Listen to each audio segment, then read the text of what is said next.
Have you ever wondered what it truly takes to sell a piece of art? When I was in my third year of college, our class was given a very exciting and daunting opportunity. We had to organize a group art show from start to finish. We had to handle everything from planning and the booking of the venue to inviting the guests, marketing the event, and setting up the space as well.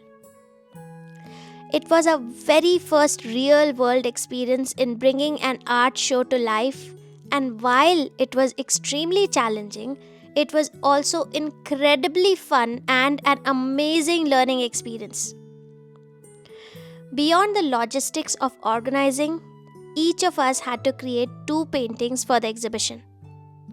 We were 28 students in total, and our work would not only be displayed but also graded by our professors.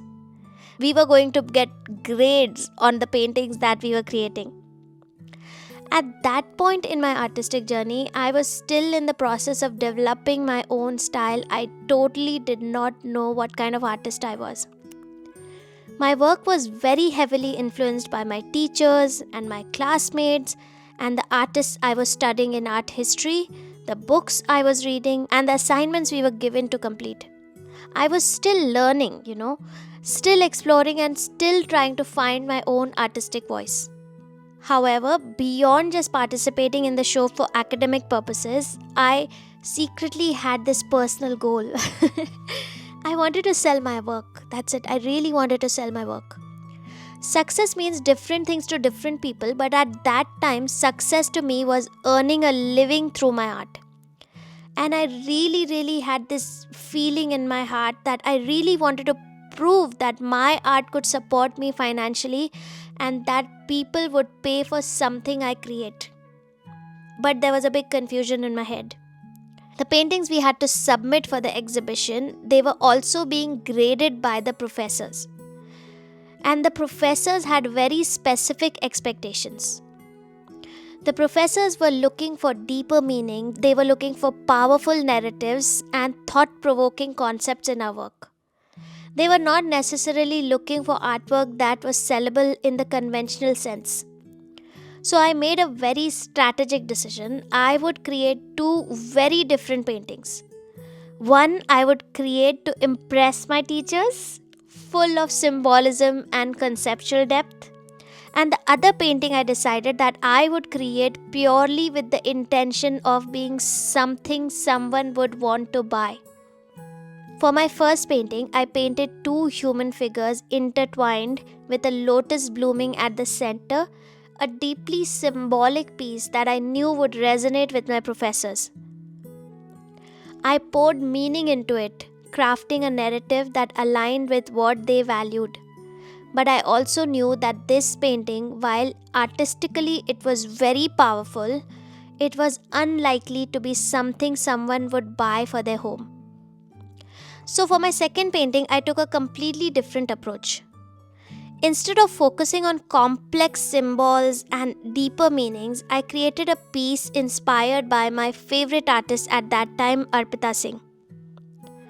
The piece I created depicted 3 women in traditional Indian attire sitting together, surrounded by kitchen utensils, sharing a moment of conversation. It was simple, direct, and it was deeply relatable. The reason I made this painting because I thought people are drawn towards the artwork that speaks to them personally, something they can connect with and imagine in their own spaces. So finally, when the day of the exhibition arrived, there was so much excitement in the air, but there was this nervous energy as well. And of course, it was our very first show we had organized from scratch, and we were displaying our paintings to the public for the very first time. So of course, we were excited and nervous at the same time. The entire hall was filled with stunning artworks created by my classmates. Each piece was a reflection of the creator's unique perspective. Our professors walked around grading each painting. When they reached my painting, they loved the symbolic conceptual piece and praised me for it. However, the simpler, more relatable painting did not impress them at all. I still remember my teacher turned around towards me and he said that why didn't you make the second painting just the way you made the first painting? I just smiled. I had no answer at that time because I did not want to share my secret goal at that time. Then came the chief guest. Now, the chief guest was a respected and well known figure in our city. She carefully observed every painting in the exhibition and she took her own time to look at everything that was displayed over there. When she finally made her selection, she chose just 2 paintings to purchase out of the entire exhibition. And to my immense joy and surprise, one of them was mine, the painting I had created with the intention of selling. That moment was a turning point for me. It confirmed that understanding my audience and strategically thinking about what people want to buy is just as important as creating art for personal expression. This experience taught me some very invaluable lessons, and I want to share with you just that after this little introduction about myself. Just in case you don't know me, my name is Shilpa Lalit and I am also known as Artyshils on the internet. I'm a full-time painting artist with my paintings residing in various collections, and I am also a very passionate art educator with my beginner-friendly and in-depth art workshops at my online academy called Artyshils Art Academy. And I am also the founder of the high-quality and cruelty-free vegan painting brushes called Artyshils Art Brushes that we ship all around the world and that have amazing reviews from around the world as well.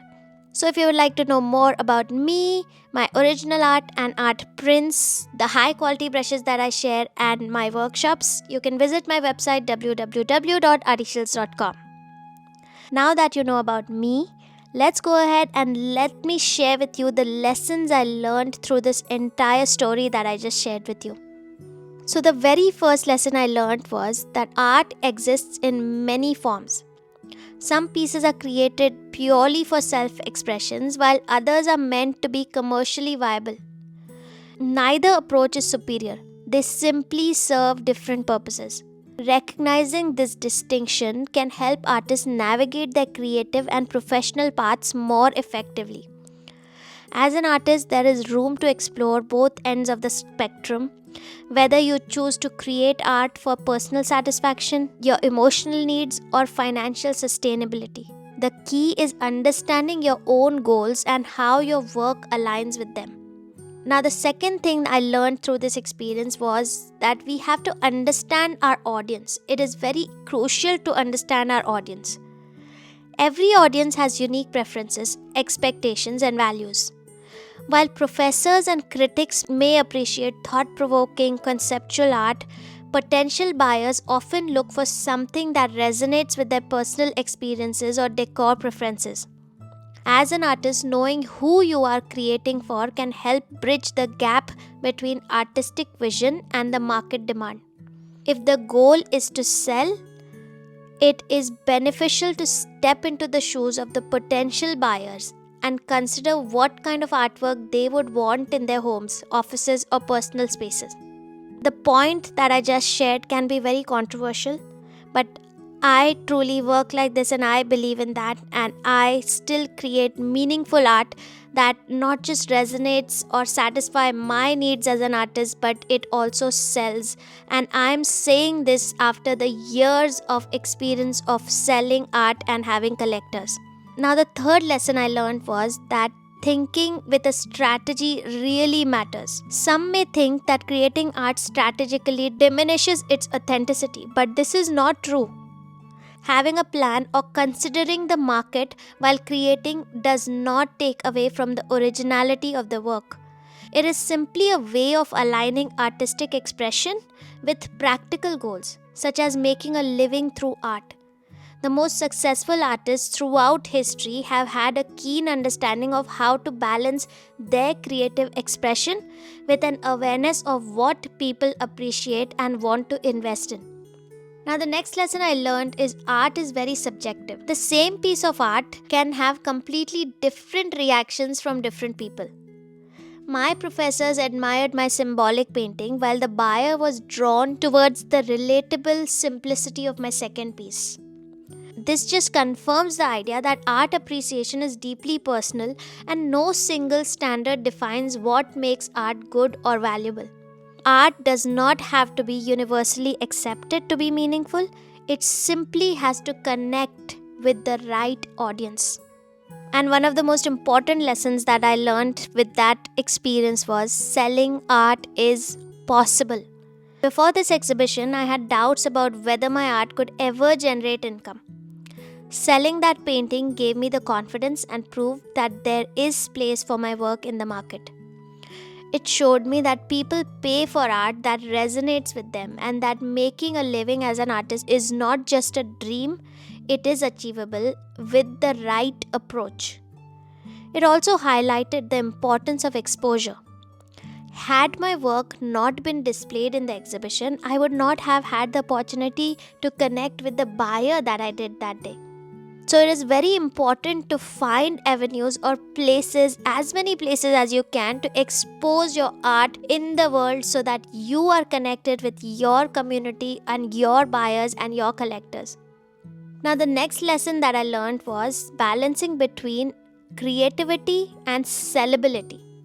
Many artists struggle with the idea of selling out versus staying true to their artistic vision.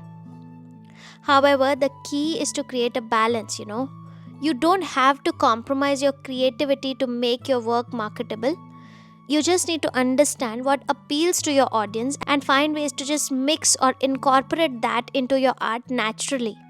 There is a sweet spot, where artistic integrity and the market appeal, they intersect together.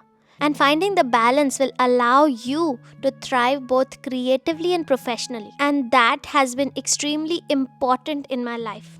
Now, the last very important thing that I learned that day was taking risks pays off. When I made the decision to create one painting purely for commercial appeal, I was taking a risk totally. There was no guarantee that it would sell, and I knew that my professors might not appreciate it. I just knew that.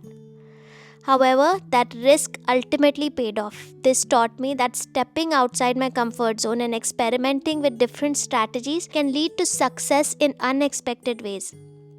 Growth in art and business often comes from embracing uncertainty and being willing to explore new possibilities.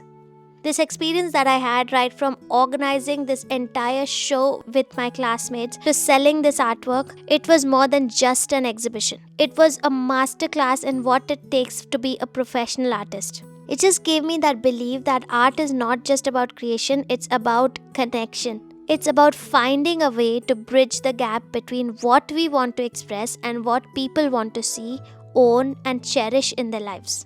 And most importantly, it taught me that success in the art world isn't just about talent, it's about strategy, resilience, and understanding the audience. And that is all I had to share for today's episode of Timelapse and Art Stories, and I really hope you found this helpful. I would love to know your thoughts on this topic. I know not everybody might agree with everything what I said, but a lot of people also might agree to everything that I shared. So I would love to know your thought. Please let me know where are you watching this from, which country or city are you watching this from, and what you thought about what I shared, and if you found it helpful. And if you enjoyed what I shared, please forward this video to your friends, your family, your WhatsApp groups or your Facebook groups.